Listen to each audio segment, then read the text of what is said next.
In this quick video, we're going to talk about how to set up your budget in the Tiller Foundation template. So from the Tiller console here, I've already got one sheet linked, the family budget here, where we're going to be setting up the budget. If you don't yet have a spreadsheet linked, you can just choose the Create Spreadsheet option here, and you can choose Google Sheets or Microsoft Excel, whichever platform best meets your needs. The steps are the same for either of the platforms in the Foundation template. So we're going to go ahead and open up our family budget here. So we'll click Open Sheet, and then we land on the category sheet. It's usually the first tab in the spreadsheet here, which is where we're also going to be setting up our budgets. So the first thing to think about when you're getting ready to set up your budget is making sure that you have the categories that you would like to use for your spending and your earnings. So in one of the previous videos, we talked about how to customize your categories, overriding them, adding new ones. Everything you need to know about how to set up categories and categorize your transactions on the transaction sheet. So in this video, let's assume that we've got all of our categories customized and set up here, and we're really just going to be focusing on how to set up your budget in the Foundation template. So the first thing you'll do is here in the category sheet, starting in column E, usually this is the first month of whatever the current year is. We're currently in 2026, so it's set to 2026 here. But if for some reason you're watching this video in the future and you need it to be a different year, you can really just simply change this to whatever year it is. So let's say it's 2027, we just update this to 2027, and then we see all these budget months cascade across to the right to reflect that it's 2027. One of the other cool things about the budget here in the Tiller Foundation template is that you can have your budget 12-month budgeting period start whatever month you'd like. So it's July in 2026, so let's say that we want our 12-month budget year to start in July. We could easily just update this to 7/1/2026, and then we see those budget months cascade across to the right to reflect the next 12 months. For simplicity, I'm just going to keep this set to January 2026, and then we'll start setting our budgets for each category. So you can set the budget for each category here in column E simply by typing in whatever the category amount is, just as an absolute value. You don't need to add a positive or negative sign or anything like that. The template knows how to calculate things, whether they're an income or expense, based on the type column here. So for charity, let's say that we want to donate $100 a month, so we've got that entered in. For restaurants, we've also got $100. We've got a few already set here. Paycheck, $3,500. Housing, $2,000. Perhaps that includes our mortgage and any other housing type expenses that we may have. Any of them that you need to overwrite or update, you can just simply type into cell E, and then you're going to see that cascade across to the right. So let's say that we've got some projects coming up and we want to just save up or have some money set aside for home improvement. Let's say we want to set aside $100 a month. We just type in $100, and then we see that cascade across to the right for every subsequent month.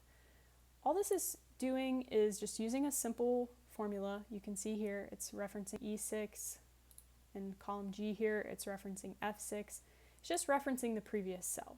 So if you ever need to set a custom amount for a category for the budget for a particular month, you can just do that by overriding that simple formula in that specific month. So a common one is insurance. I just have one insurance category here. I've got mostly just the default categories set up that come in the Foundation template. So I'm just using insurance for anything insurance related, whether that's health insurance, car insurance, anything like that. So common one is car insurance, right? So my car insurance is due every 6 months versus, I pay a 6-month premium instead of every month. And in June, it was the 6-month premium coming up. So let's say that my insurance really needs to be an extra $400 in that month. So I can just type 433 into the cell for June for my insurance category. And then when I press enter, it is going to cascade across to the right because that formula is going to pick back up. But then I can just edit that subsequent cell, and then it fixes itself. So every subsequent month is just that $33, dental insurance charge or whatever it is. Same thing in December, it's going to be another about $400 for the car insurance. So I just update that to $433, and then I've got the category for insurance set up to have custom budget amounts for particular months where I know that the budget needs to be a little bit higher. So spend some time thinking about what the budgets should be for your particular categories. If you really have no idea what your budget targets should be for your categories, that's completely okay.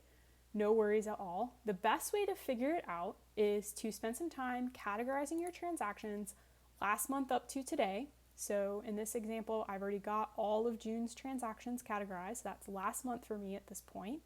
And then I can go over to the monthly budget sheet, and then I can flip back to June and look at what my spending was like in June for each of my categories, just reviewing this column G here, the actual column, to see if the budget target that I set, which I see reflected in column F, actually makes sense based on my spending, if it's something I need to pay attention to, or if I just should adjust the budget target because it's not very realistic. And so a few things that stand out from last month's spending are that I overspent in the restaurants category based on what I had budgeted, which was $100.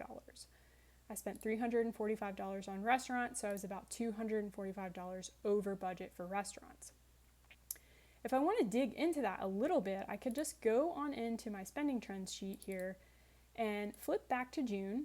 So let's just take a look at what happened in June as far as restaurants and just make sure there weren't any, purchases that got miscategorized. So I can see here there was some spending at Luella's. Okay, I see there were some instances where I was out of town, so I was, traveling on vacation. Maybe there was a little bit more restaurant spending during that time. And then I can see a few things that stick out to me where maybe they should be a little bit different. So for example, these methodical coffee purchases, these are actually reimbursements that I could get from my employer. So if I go back into the transaction sheet, I can go ahead and quickly update those. So I'm just gonna use the filter here. If you don't have the filter turned on, you can just simply click this rectangle above row 1 and to the left of column A, turn the filter on or off, and then you can go ahead and filter on the restaurants category here.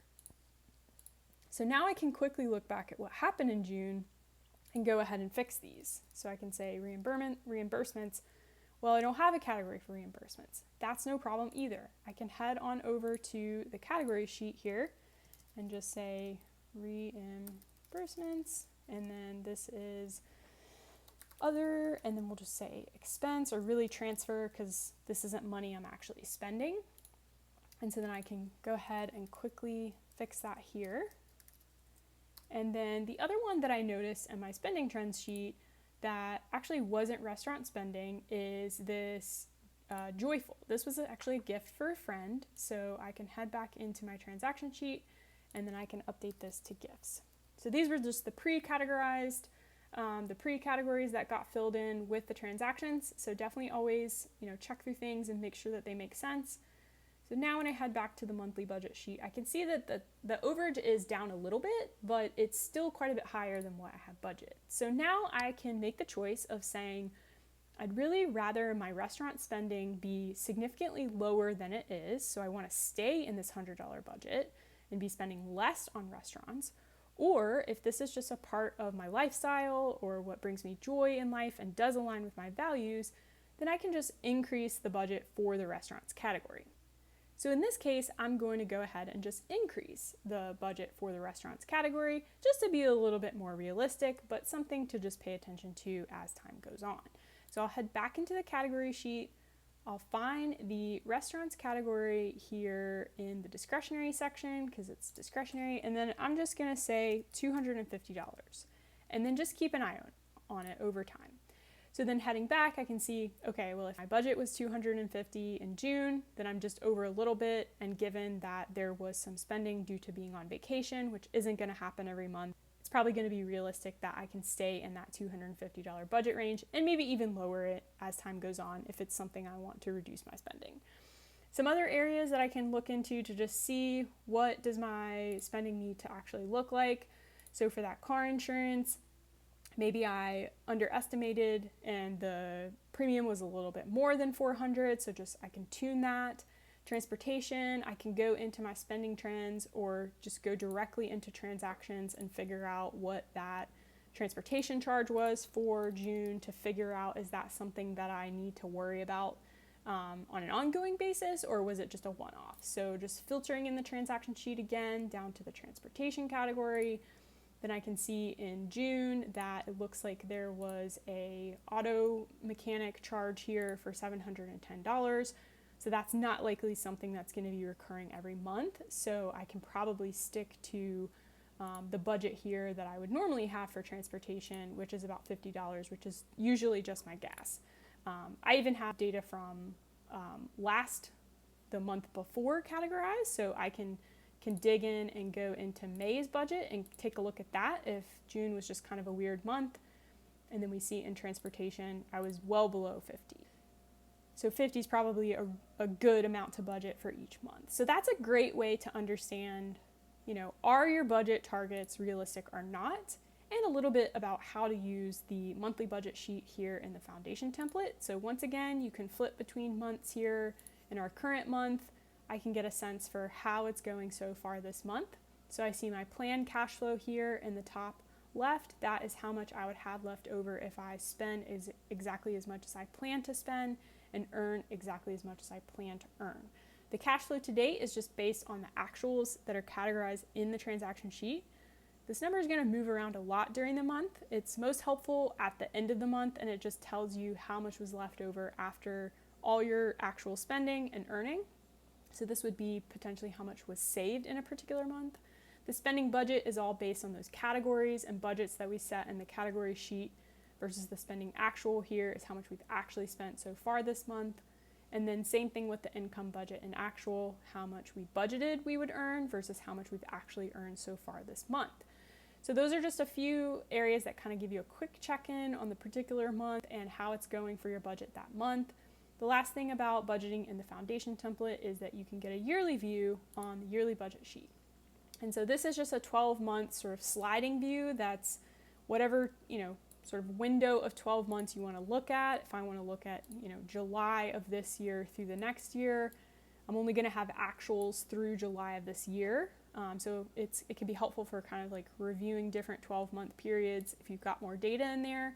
But if we just look at January, I can get the entire year's planned cash flow as well as actual cash flow.